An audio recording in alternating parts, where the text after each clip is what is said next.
Hello student, welcome to my channel. আজকে আমরা যে চ্যাপ্টারটি শুরু করতে চলেছি সেটি হলো কলিগেটিভ প্রপার্টি বা সংখ্যাগত ধর্ম বা সমাবর্তী ধর্ম। এই কলিগেটিভ প্রপার্টির মধ্যে চারটে কলিগেটিভ প্রপার্টি আছে: দ্রবণের বাষ্পচাপের আপেক্ষিক অবনমন, দ্রবণের স্ফুটনাঙ্কের উন্নয়ন, দ্রবণে হিমাঙ্কের অবনমন আর অভিস্রবণ চাপ। এই চারটে কলিগেটিভ প্রপার্টি আছে। এর মধ্যে প্রথম যে কলিগেটিভ প্রপার্টি সেটি হলো দ্রবণের বাষ্পচাপের আপেক্ষিক অবনমন। এটা এখন আমি এই ভিডিওতে তোমাদের সঙ্গে আলোচনা করব। এখান থেকে খুব ইম্পর্টেন্ট কোশ্চেন তোমাদের ক্লাস 12-এ আসে এবং এখান থেকে কিছু অঙ্কও আসে, সেটা তোমাদের জেনে রাখতে হবে। এই জিনিসগুলো ভালোভাবে আত্মস্থ করতে হলে ভিডিওটা তোমরা মন দিয়ে দেখতে থাকো এবং সম্পূর্ণ ভিডিওটা তোমরা দেখো।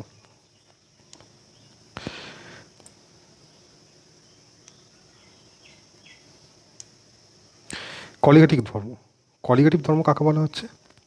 দ্রবণে যেসব ধর্ম দ্রবণে দ্রবীভূত দ্রব্যের প্রকৃতির উপর নির্ভর করে না, কিন্তু দ্রবণে উপস্থিত দ্রাব কণার সংখ্যার উপর নির্ভর করে, তাদের সংখ্যাগত ধর্ম বা কলিগেটিভ প্রপার্টি বা কলিগেটিভ ধর্ম বলে। এবার কলিগেটিভ ধর্ম মেনে চলার জন্য কিছু ক্রাইটেরিয়া দ্রাব্য এবং দ্রবণকে মেনটেন করতে হবে। সেই ক্রাইটেরিয়াগুলো মেনটেন না হলে কলিগেটিভ প্রপার্টিটা দেখা যাবে না। সেই ক্রাইটেরিয়াগুলো কী কী সেগুলো দেখে নেব। প্রথমত আমাদের কী হতে হবে? দ্রাব্যটাকে অনুদ্বায়ী হতে হবে, দ্রাব্যকে অনুদ্বায়ী হতে হবে। আর কি হতে হবে? দ্রাব্যকে অবশ্যই কঠিন হতে হবে, আর দ্রাব্যকে তড়িৎ অবিশ্লেষ্য হতে হবে। তড়িৎ বিশ্লেষক হলে কলিগেটিভ ধর্ম দেখাবে, কিন্তু সেটার ক্ষেত্রে অন্য রকম ব্যাপার হবে, সেটা আমরা তোমার সঙ্গে পরে আলোচনা করব। আর কি, যে দ্রবণটা হবে সেটা লঘু দ্রবণ হবে। আর কি, এ ধরনের দ্রাব্য পদার্থ থেকে উৎপন্ন দ্রবণকে শীতল করলে দ্রবণের হিমাঙ্কতে কেবল দ্রাবক কঠিন আকারে বেরিয়ে আসবে এবং প্রাপ্ত কঠিন দ্রাবকের মধ্যে দ্রব্যের কোনো অংশ দ্রবীভূত থাকবে না। বোঝা গেল?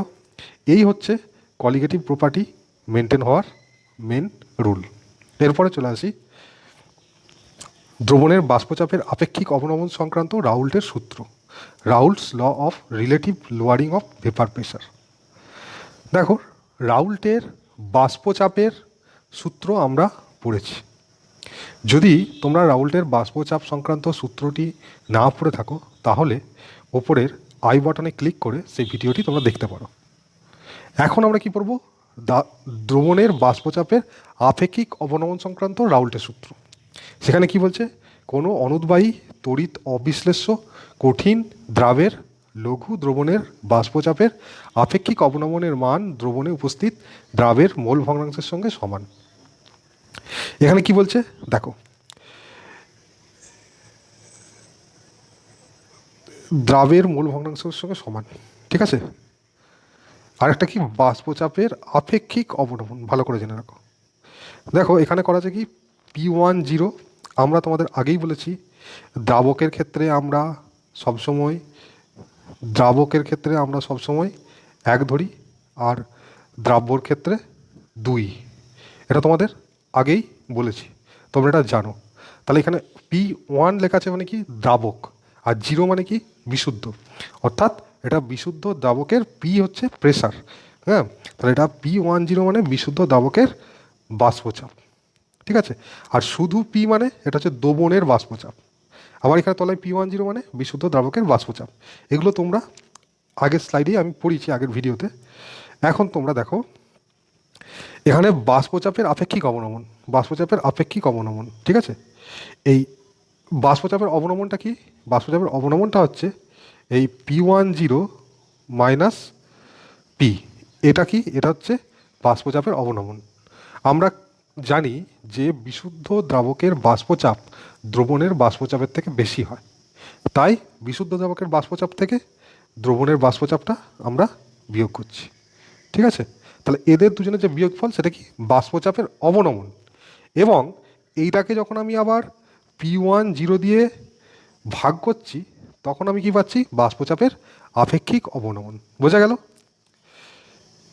এখানে সেটাই হচ্ছে, দেখো P10 মাইনাস পি, এটা হচ্ছে বাষ্পচাপের অবনমন। এটাকে যখন P10 দিয়ে ভাগ করছি, এটা হচ্ছে পুরোটা কী হলো, বাষ্পচাপের আপেক্ষিক অবনমন। ঠিক আছে, কার সঙ্গে সমান, দ্রাব্যের দ্রাবের মোল ভগ্নাংশ। এ দেখো টু, টু মানে দ্রাব্য, আর এক্স মানে মোল ভগ্নাংশ, অর্থাৎ X2 অর্থাৎ দ্রাবের মোল ভগ্নাংশ। এই যে মোল ভগ্নাংশ, দ্রাবের মোল ভগ্নাংশ। এবার P10 মাইনাস পিটাকে আমরা কি ডেল্টা পি লিখি, অর্থাৎ এটা হচ্ছে ডেল্টা পিটা বাষ্পচাপের অবনমন বাই P10 সমান X2। বোঝা গেল? এরপরে চলে আসি বাষ্পচাপের আপেক্ষিক অবনমন সংক্রান্ত কিছু তথ্য, অর্থাৎ মানে বাষ্পচাপের আপেক্ষিক অবনমন হতে গেলে কি কি ক্রাইটেরিয়া তাদের ফলো করতে হবে, বা এটা কার উপর নির্ভর করে বা কার উপর নির্ভর করে না, সেই সব জিনিস আমি এখানে দেখাবো। দেখো এখানে ভালো করে, দ্রাবের মোল ভগ্নাংশের উপর নির্ভর করে বাষ্পচাপের আপেক্ষিক অবনমন, সেটা আমরা আগেই দেখলাম সূত্রতে, P10 minus P by P10 সমান X2। দ্রাব্য বা দ্রাবকের প্রকৃতির উপর নির্ভরশীল নয়, এখানে দ্রাব্য বা দ্রাবকের উপর প্রকৃতির উপর নির্ভরশীল নয়, আর এটা কি উষ্ণতা নিরপেক্ষ, আর এটা একটা সংখ্যাগত ধর্ম।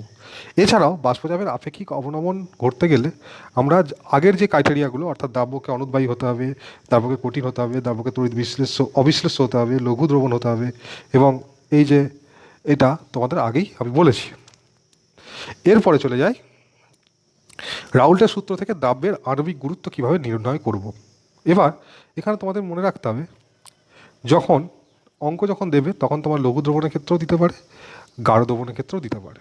যদি লঘু দ্রবণ বলে দেয় তবেই কিন্তু লঘু দ্রবণের ক্ষেত্রে যে সূত্রটা প্রয়োগ করেছি, সেই এখানে যে সূত্রটা প্রয়োগ করেছি সেই সূত্রটা কাজে লাগবে, অর্থাৎ এই সূত্রটা। আর যদি লঘু দ্রবণ না বলে তাহলে কিন্তু এর পরে যে সূত্রটা দেখাবো সেই সূত্রতে তোমাদের অঙ্ক করতে হবে। এটা তোমরা ভালো করে কিন্তু লক্ষ্য রাখবে।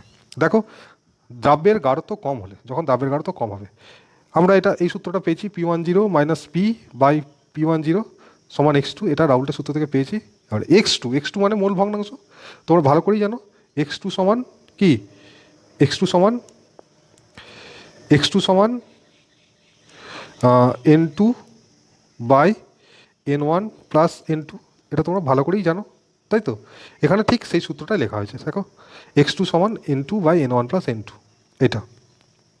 এবার যখন দ্রবণটা লঘু হচ্ছে তখন দ্রাবকের যে মোল সংখ্যা, এনটা হচ্ছে মোল সংখ্যা, সেটা এই দ্রাব্যের মোল সংখ্যার থেকে অনেক বেশি হয়, তার জন্য N1 প্লাস N2কে নিয়ার ইকুয়াল টু N1 ধরা হয়। এটা হচ্ছে নিয়ার ইকুয়াল টু চিহ্ন, এই একটা সমান চিহ্ন তার উপর একটা একটু বাঁকা চিহ্ন, এটাকে বলা হয় নিয়ার ইকুয়াল টু, অর্থাৎ প্রায় কাছাকাছি।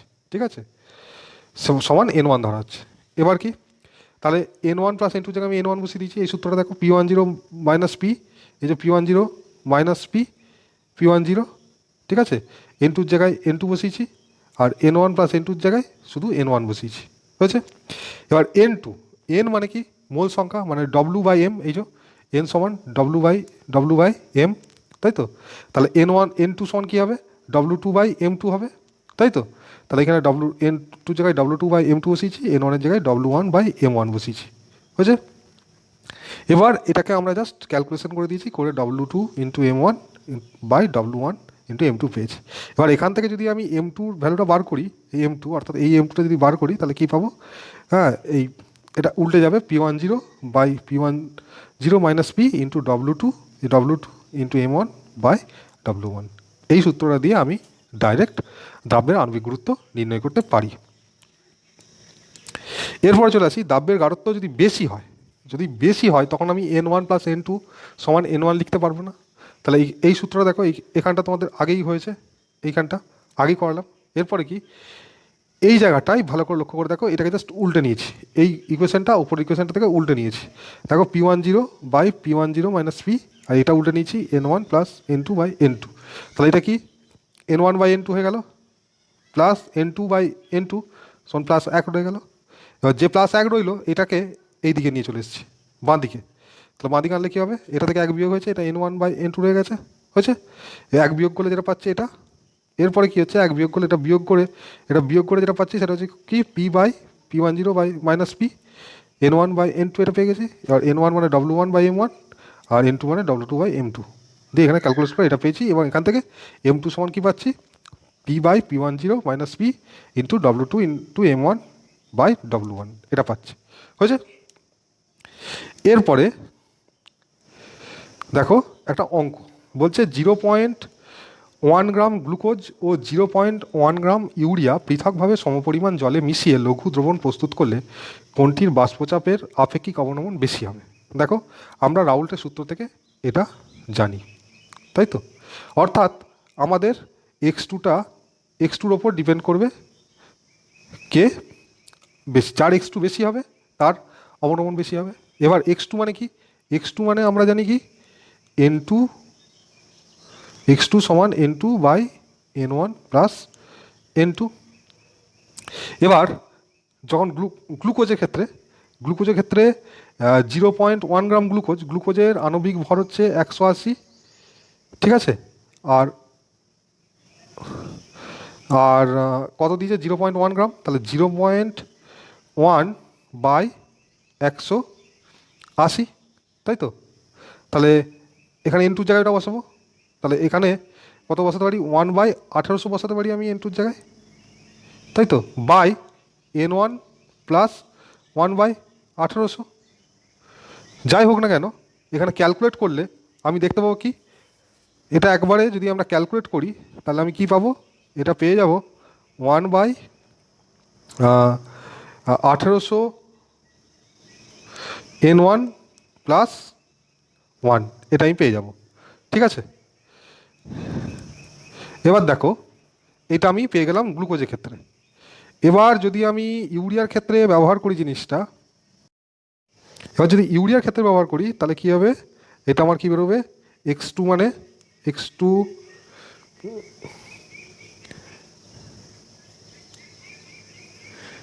x2 সমান n2 by n1 plus n2, তাই তো? তাহলে এখানে আমার ইউরিয়ার আণবিক ভর হচ্ছে 60, তাহলে এখানে কত বেরোবে আমার? তাহলে n2 মানে কত বেরোবে? n2 মানে আমার 0.1/60, তাই তো?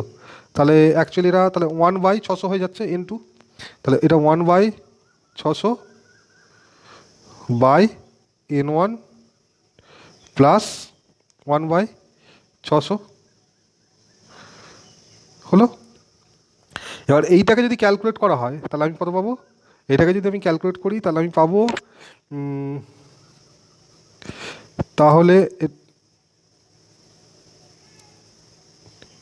তাহলে যেটা পাবো সেটা পাবো 1/600 n1 প্লাস